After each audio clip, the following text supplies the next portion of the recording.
What's up, everybody? Nick Powills, publisher of 1851franchise.com. Be sure to click the subscribe button if you're interested in learning about franchising or you just enjoy these videos. Coming up next, John Hewitt on this episode of Meet the Zor.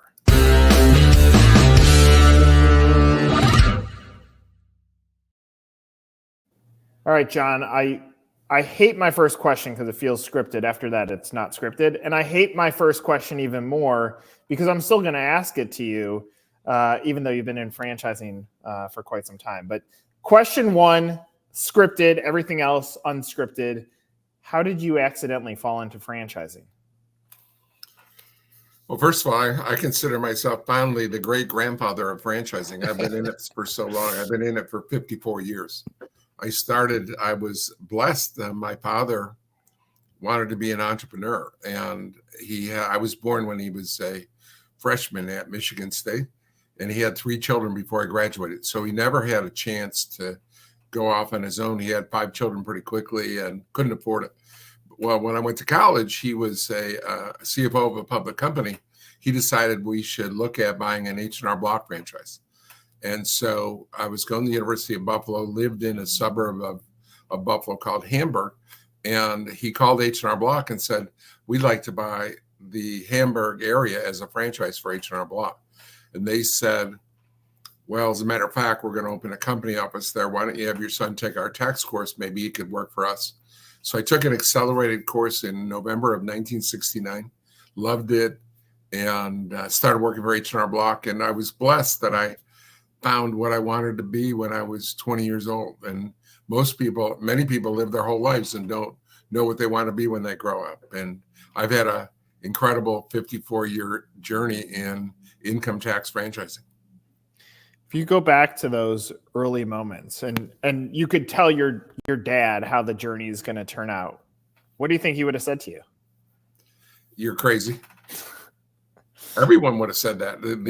The goals we set and the things we achieved that were virtually unachievable and crazy and just big, hairy, audacious goals. And yet we achieved great things. He told me, he became very proud of me and told me, you're the only guy that could have done this.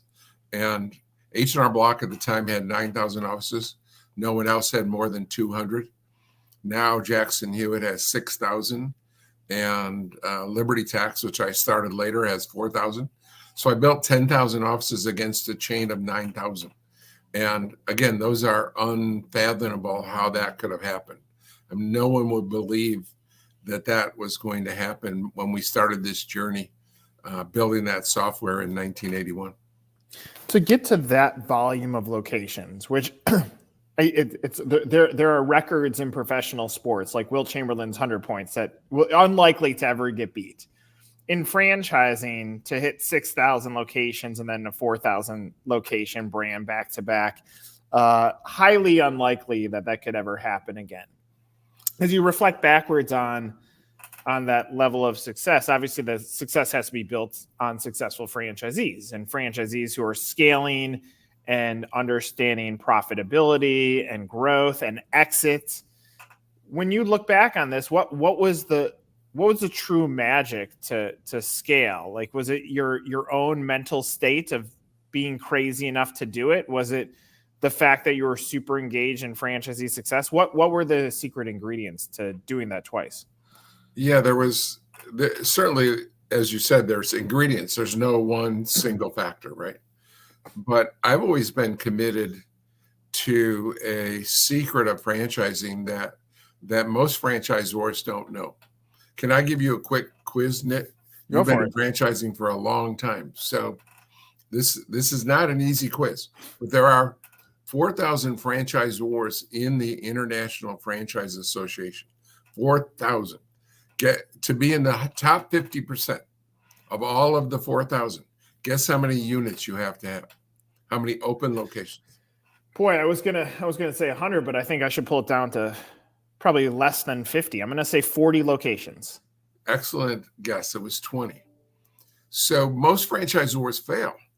There have been over 5,000 franchisors that started in the 21st century that have already failed.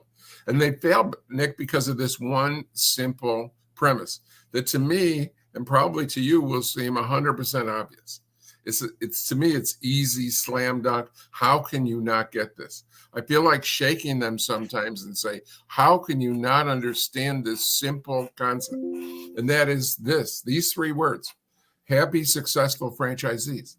Happy, successful franchisees. So I've always been committed to happy, successful franchisees. Most franchisors, all of the franchises that fail, are committed to a happy, successful franchisor.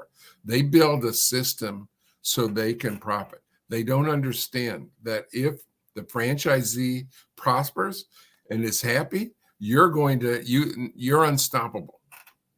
So I created a system. I've already created 1,000 millionaires. I created a system that my franchisees could build an incredible net worth.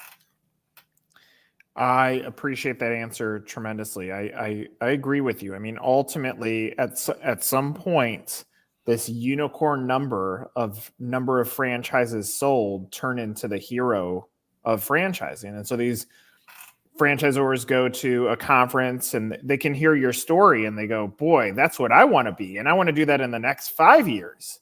It's like, okay, well, if you want to accomplish that, it's lofty, but you better figure out how to decrease the number of franchisees that you have and increase their scale and their excitement to continue to grow with you. Like, that's the indicator of a great franchisor. So at some point, maybe it was the broker networks, maybe it was the franchise portals that made franchise sales seem easy, but we lost focus on what makes a great brand. And I don't see any pathway to getting back there right now. It's all about how many units you sold, you know? Yeah, unfortunately, much of the industry has been taken over by private equity. And private equity is very numbers driven. And I find that franchising is hard to understand. That great CEOs of franchise systems, they're rare. Most think of it like having employees, and it's different when you have. At the peak of Liberty, I had 2,000 franchisees. That's 2,000 entrepreneurs. And managing a system of 2,000 entrepreneurs is so different than managing a system of 2,000 employees. Mm-hmm. And people just don't get that. And they don't understand the power of franchising. And I never hear any franchisor say this, but this is an incredible value of franchising. And that is smart people, talented people pay me to work for me, right? They buy a franchise, they invest hundreds of thousands of dollars, and it costs me nothing to get a great person. Whereas if I get an employee, I got to go pay them hundreds of thousands. And employees, by and large, act like employees. Right. And owners, by and large, act like owners. So it's an incredible secret if you understand and appreciate and respect your franchisees as their teammates, their partners, their family. I mean, I think of I brought in 5,200 franchisees in my career. I think of them as 5,200 children. Yeah, I greatly appreciate that statement. I'm gonna say two comments. I would love your feedback on it. Comment one is, for some reason, especially to emerging franchisors, it's almost trained that you rule with an iron fist or an iron thumb. And the reality is what you just said. Well, no. And, you know, the brands that refer to them as franchise partners and say, like, how do we get the best out of them? And also know that they need scaffolding. They're entrepreneurial. They're not pure entrepreneurs, that they may have been experts in sales or marketing or operations. And now all of a sudden you throw them into business and you're asking them to be professionals at that, plus supply chain management, like a million other things. And so those that look at them and say, how can I make them successful with scaffolding, tend to win. The other statement that I want to make is I once wrote a column that I still think about, that I hear franchisors talk about how they have this franchisee who sucks. I'm like, go back to the day that you signed them. What made you say yes? And if it was just they were waving this fancy check in my face, then that's fine. Be honest about it. But if there was something that goes back to that moment of why you said yes, then do everything in your power to get back to that moment, because they're the ones that invested their life savings into your business with having little to no control over it. And that's a pretty intense thing. So those two things, I think those go into, if we're building this cake of what makes a good franchisor, when you look at your franchisees as if they're just, cogs in the wheel, that's probably why your brand doesn't take off. Exactly. And, I don't think the typical franchisor, if any franchise, almost any franchisors, do not appreciate the creativity of their franchisees. And even if they do, it's my own employees frustrated me in not appreciating the franchisees.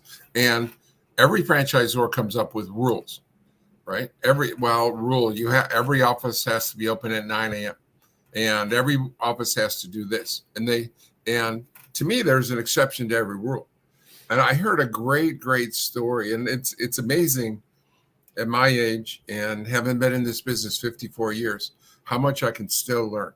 I was at a great presentation or a presentation in Philadelphia a couple months ago where the CEO of Sonic told a great story that's very typical in franchising, and it frustrates the heck out of me because you set these policies up, and I've never even been to a Sonic, but it looks good, and they used to have the roller skate girls come out and serve, and they still have that, but I've seen it, and he told the greatest story, and it's so true, and most franchisors don't get it. He was smart enough to get it. He had a renegade franchise in North Carolina, in the rural North Carolina, somewhere in the mountains, had 5 or 6 locations, and he was selling ice cream hand over foot. Well, they sold ice cream, but it was low. It was only 5% of their revenue. And this guy was selling ice cream like crazy, and he was violating the system because of the types of ice cream he was selling. And so his people wanted to terminate the guy. So he was smart enough to go visit him. And he went there and visited this guy. And he had been CEO of Sonic for 5 or 6 years. And he went and visited the guy. And he said to the guy, on your biggest stores, what percentage of your revenue is ice cream? And he said 25%. And it was an aha moment for the CEO. And he immediately changed the system to copy this renegade franchise. So if he hadn't interceded, they would have terminated him and never done it. But he said ice cream is such a high profit item. And so, 80% of it's profit. It's so low in inexpensive that the whole chain, their profit percentage went up double digits the very next year, went up 10%. So they were making like 5%, 6% profit. They went to 15% profit. One thing changed. They added ice cream focus. And so you got to listen to your franchisees.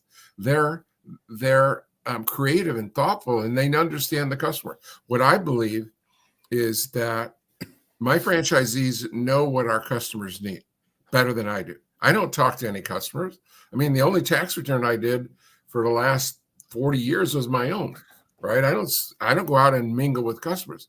I know the big picture better, but they have the pulse of the customer, and you got to listen. And most franchisors don't listen. I find that they get CEO disease. They think they know better than the franchisees. Boy, you got to listen to franchisees. And I pride myself in always having the best system. Part of having the best system is it's got to be improving. And the best way to improve isn't to go in. I don't go in a closet and think of new ideas. I listen to my franchisees and sort through the ideas and pick the best ones, the ones that are working. My job as a franchisor is to give you what works, not my theory on what's going to work. I want to say a comment off of that. I want your feedback on it. So as I listen to you tell the story of the Sonic CEO, I hear like what the moment that turned it was when the CEO went away from macro and got micro. And so a challenge that a emerging franchisor might go through is very early on, the founder is super hands-on. And as the founder gets more and more distant from the unit size because of the volume of franchisees involved, sometimes that cultural, that North Star deteriorates because the staff or the layers underneath them continue to add their own opinions in, which to some extent is okay. But like the founder vision ends up being so critical to the mission. And so if you think back through your own scaling up, you go from here's my first franchisee to now I have 10, to now I have 100, to now I have 1,000, to now I have 2,000 to 4,000. As you're going through that, and did disappointment ever hit you as a leader because your staff lost some of your principles, and therefore when you got all the way down to a micro, to a franchisee that maybe you don't interact with as much, and said, how are things going? And they unleash on you because nobody was listening to them, that you're like, well, wait a second, that's not my vision. Did you ever battle that as you continue to grow a business? I learned every day in virtually every way. And I learned a long time ago. I was in church, and the minister said, about 30 years ago, the minister said, every one of us sins every day. And I said to myself, wow, he surprised me. I get that I sin. He admits that he's sinning. And so I didn't think about it in business terms right away. But a few months later, I had a epiphany. I said, wait a minute. If we're not listening to God, if we're not following God's 10 principles, who's following Jackson Hewitt's 10 principles? Who's following Liberty's or McDonald's? So people aren't listening. And so you have to understand that people aren't going to listen. And out of the 5,000 franchisees I brought in, not one ever listened to 100%. Even after 5, 10, 15, 20 years later, I know more about income tax franchising than any human being alive or that's ever done it. I mean, I founded 2 companies with 10,000 locations. I'm the only one that's founded 2 of the top 100 retail chains. Why are you not listening to me? No one listens 100%. But in listening, there's 2 things. I learned that a valuable lesson from that sitting in church, that there are policies and principles. And people are always going to violate your principles. You have to set, as a leader, you have to set an example and follow the principles. And principles always trump policies, always trump policy. If there's some policy that someone violates, if they're doing it for the principle of making happy customers, if you're exceeding customers' expectations, then get rid of the principle. I mean, if you have to stay open past 9 o'clock and leave your door open, and that's a rule, well, so be it. The customers, you only win by exceeding customers' expectations. At the end of the day, I mean, you said only man on earth who has done what you've done. So tremendous success. But at the end of the day, you're human too. And when you're building up this success, obviously, you know, an IFA or franchising world in general will put you on a pedestal. And as fast as they put you on a pedestal, they'll chop it out and blame you and criticize you beyond. And you're still human. And so I'm sure some of the daggers still hurt you in your heart when people try putting you down, when you had all the right intent, whether you had the right intention or not, they're going to continue putting you down. How have you personally, in your own soul, navigated some of the pain that is associated with success too? Well, in a couple of ways. Number one, my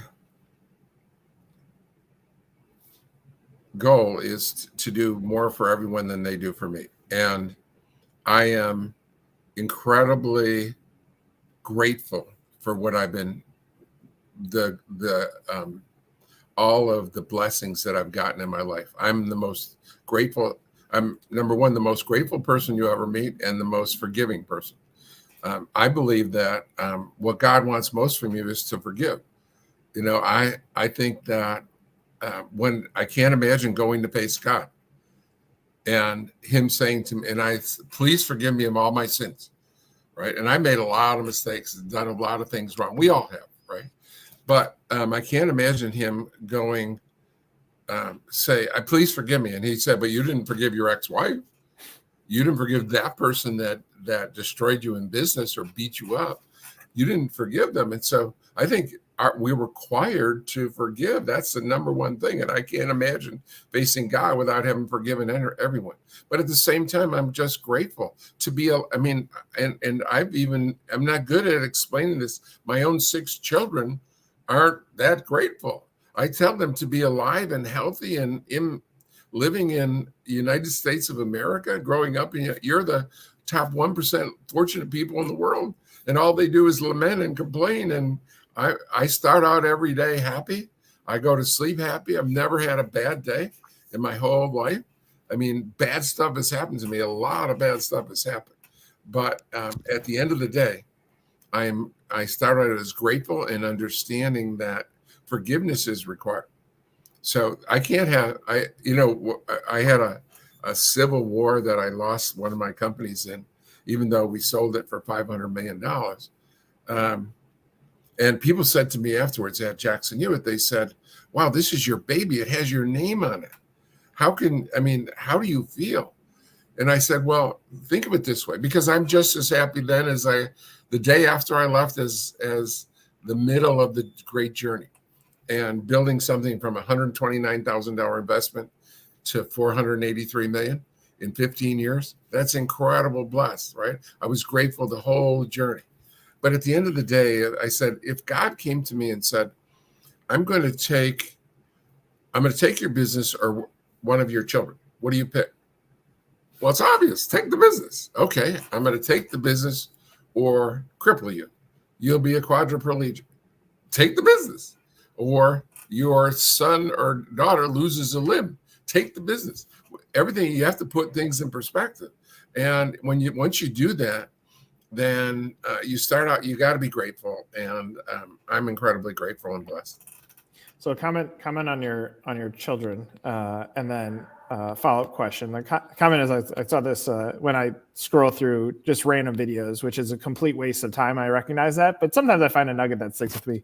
This morning I'm scrolling through, and they ask kids in America, if you have one wish that Santa would have brought you, what would you wish for? And one kid goes $1 million. One kid goes $1 billion. One kid says $100. One kid goes a Lamborghini. And then they flip to kids in another country. They go, if you had one wish, someone says bread or a piece of chicken or for my family to have a meal. And it's interesting to reflect on that and understand, like, sometimes our blessings are clouded by greed or money or perception of value. But along what you just said, I was happy no matter what. I kept on focusing on happiness.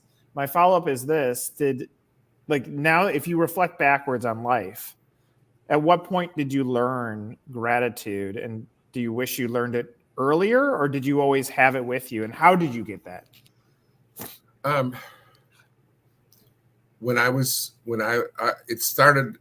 My gratitude started when I was about 7 years old, and I changed elementary schools, and I pulled up on the bus, and the other bus, the short bus, showed up, and I think retarded, you're not supposed to say that, but those kids got off the bus, and I said to myself, wow, I am so blessed not to be born like that.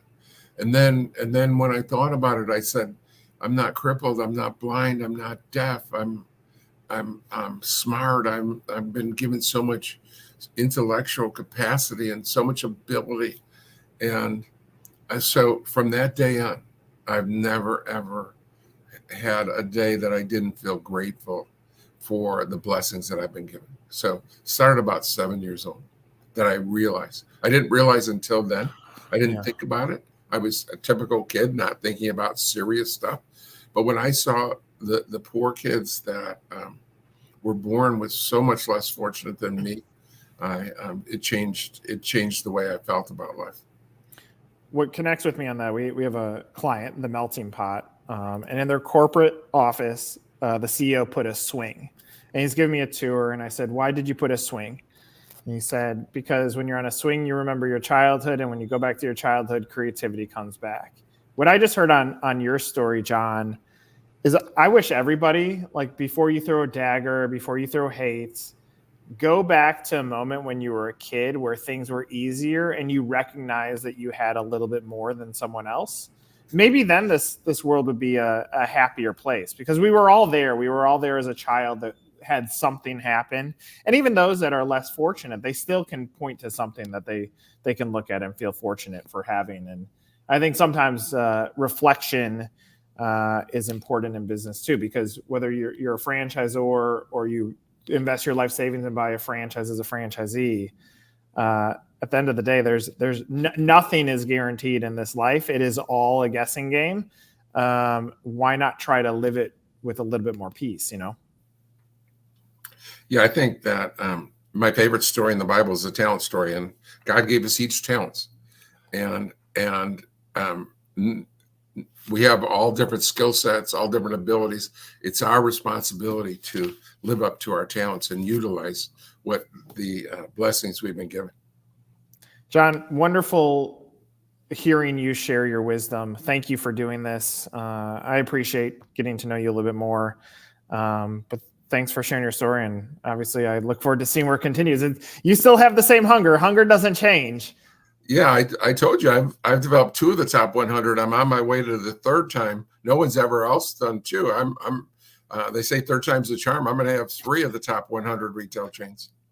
Well, and I would imagine, like, the reality is the widget that you chose for the first 2 happened to be in tax preparation, but the widget was irrelevant. If you would have applied your theories to burgers or ice cream, it would have been the same outcome anyway. So that's cool. That's where I feel. It's awesome. For John Hewitt, I'm Nick Powills. Thank you for watching an episode of Meet the Zor. Take care.